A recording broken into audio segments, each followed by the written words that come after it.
All right, guys, let's do this review. First one says find the inverse. Remember, when you find the inverse, it just means your x's and y's switch. This is a real tough one, so I'm actually going to switch the x's and the y's.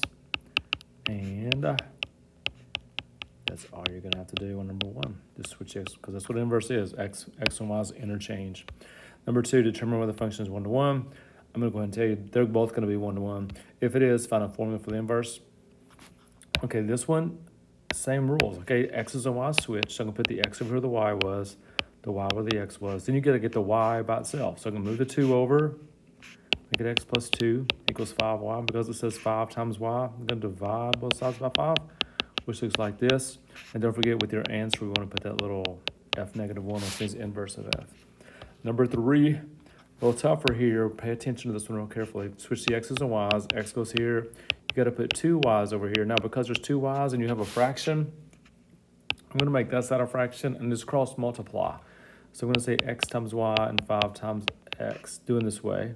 When I go this way, I get 1 times y and 1 times 2, so I get that.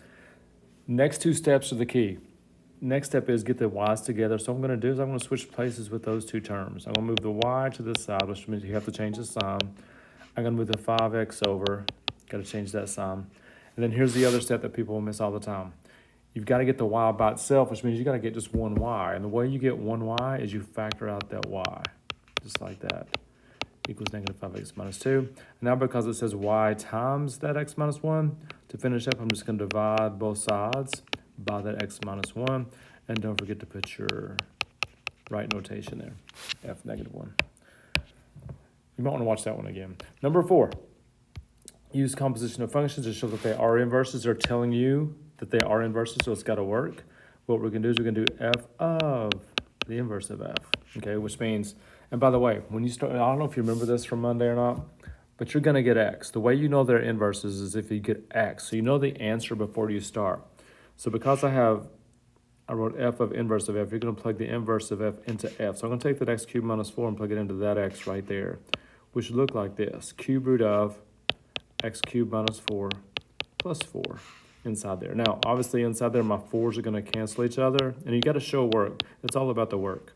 The cube root of x cubed is just x, and there it is. You will get x. You will get x. That's one beauty of this. But then you got to go the other way also. So you got to do the inverse of f, which means now I'm going to plug that function f, into the inverse. So it's going to look like cube root of x plus 4 cubed minus 4. Now, if you cube a cube root, the radical just goes away and you get x plus 4 minus 4. The 4's cancel. You get x. What a surprise. You will get x both times. Okay? Make sure you get x both times. 1 through 4. Hope you got those. Number 5. Graph that one, determine whether it's one-to-one using horizontal line test. Now, this one you can punch in your calculator, 2 minus x cubed. And what you're going to see when you punch it in your calculator is you're going to see a graph that looks something like, let's see here, something like this.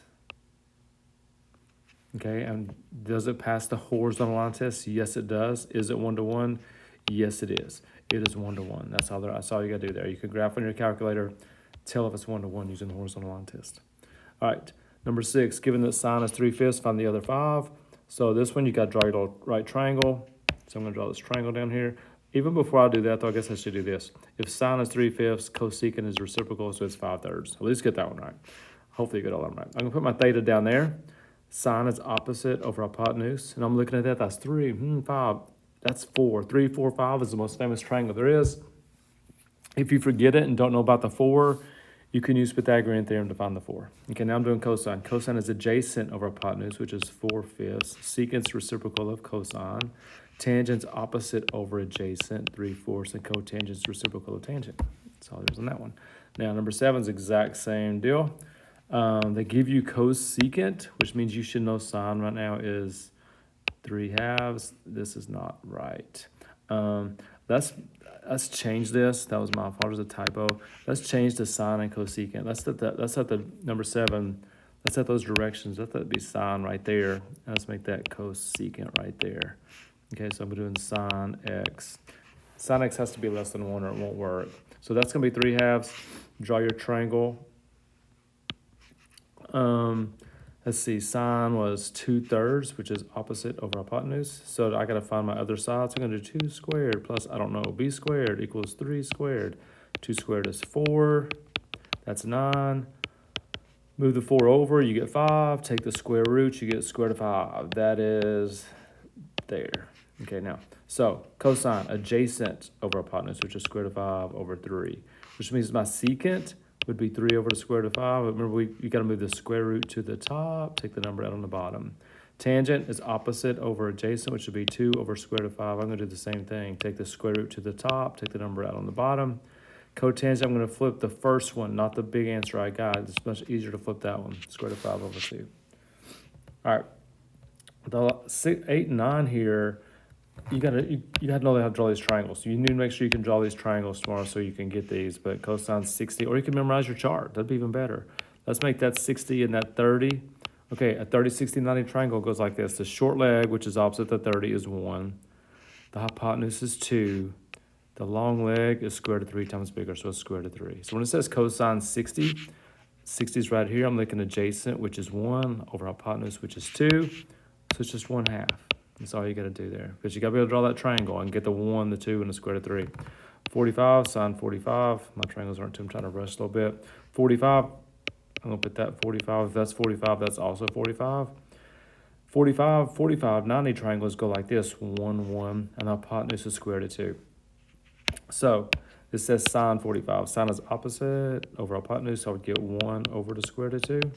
Which is, and I said that about 20 times the other day when we did that on Tuesday, like sine 45 is square root of 2 over 2, cosine 45 is square root of 2 over 2. All the 45s are square root of 2 over 2. So if you see sine or cosine of 45 tomorrow, square root of 2 over 2. All right, number 10, find f of g of x. Okay, so I'm gonna do the work there. And it says the domain, don't forget the domain. So I'm gonna plug that, since this is f of g, I'm gonna plug g into f, which is gonna look like x squared minus 5, where the x was, plus 5. The 5's cancel. You know what I'm going to get again? I'm going to get x. Now, when you do domain, here's how you do domain on this one. You look at the last letter, the g, find function g. That's all real numbers because there's no fraction, there's no radical. And look at the final answer, x. There's no radical, there's no fraction. So the domain is just all real. Again, look at the second letter and the final answer and compare those domains. Number 11, determine algebraically whether it's even, odd, or neither. Okay, to check, first of all, there's odd exponents. There's no even exponents, so to be honest, you don't have to check if it's even. You do have to check odd, though. And the way you check odd is you put in a negative y and a negative x. You got to do both. I'm putting both of them in. Let's show you the work here. And remember, if it's odd, I'm going to get either the exact same thing I started with, or I'm going to get the exact opposite that I started with. So that side's already the exact opposite.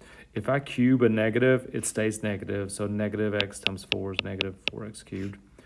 Same thing here. That's going to stay negative. I get negative 3x and I get minus 2. So that's what I get when I plug in a negative x and a negative y. Now, question. Look at that where we started. Is it the exact same thing? Definitely not. Is it the exact opposite? Almost. The only thing that messes it up is that negative 2. So it can't be even because there's no even exponents. It was almost odd, but not quite. That means it's a neither. All right, let's keep going. Number 12, these are just reviews. G of negative 2. I got to find 3 answers here. G of negative 2, G of 1. That wasn't a very good G. And also G of 5. All right, so G of negative 2. Negative 2 is less than negative 1. Sorry, is less than 1. So I'm going to put it in that top. I'll do negative 2 plus 4. I get 2. There's my first answer. G of 1, because 1 does equal 1, I'm going to plug it in the top also. 1 plus 4 is 5. There's the second answer. G of 5, 5 is definitely greater than 1. So I'm going to put 5 in that second function and get 3. And there you have it. Nothing there. There we go. 13. Simplify this now. To add those, you got to find the LCD. This is a pretty good one right here. You've got to start off by factoring the denominator of that one. That's x plus 4, x minus 4. Anytime you add fractions, you need the LCD. The most important thing you do here is find the LCD. And what you use for LCD is every factor that you see. Well, I see an x plus 4. I also see an x minus 4. And then you ask yourself, look at this first fraction right here. What does that denominator not have that is down there? It's the x minus 4. So I'm going to multiply the top of that one times x minus 4. So I'll get 5x minus 20. I'm going to bring down the plus sign. I'm gonna look at this fraction. That one has x plus 4 and x minus 4. It has it all. It has the whole entire denominator, which means that the top needs nothing. So I'm gonna bring the 3 down right here. And all I can do is add the negative 20 and the 3 on the top, and I get negative 17 over x plus 4, x minus 4. That's supposed to be x minus 4 right there. And that's all you got. 14. Here we go. That's cubes. 216 has a cube root. If you're not sure, take your calculator and punch in. What's the cube root of negative 216? It will say negative 6. Okay, you go to math to find that cube root button, by the way. So here we go. Old time here. Small, big, cube root, square the first one. Multiply those two together. Change the sign. Square the second one. That's it. That's one step. But gosh, you got to know those. You got to know that pattern. And the last one, I think, 15. 15, you can only add or subtract radicals if they have the exact same number inside. And because that one has a 2, I cannot break down that 2. I'm stuck right there, but I can break down the 50. 50, 25 goes into it. And I'm using the 2. I knew to use 2 because the second one had a 2. So I'm going to take the square root of 25, which is 5, and I'm multiplying it by what's already there, which is 9. So I'm doing 9 times 5, which is 45, on 2. Now I can subtract them. 45 minus 4 is 41 on the square root of 2. And that's it. Hope that helps. I'll be here early on Friday. Also, come see me if you need to during the day before. Actually, yours is the first period. So come see me if you need me. I'll be here early. See ya.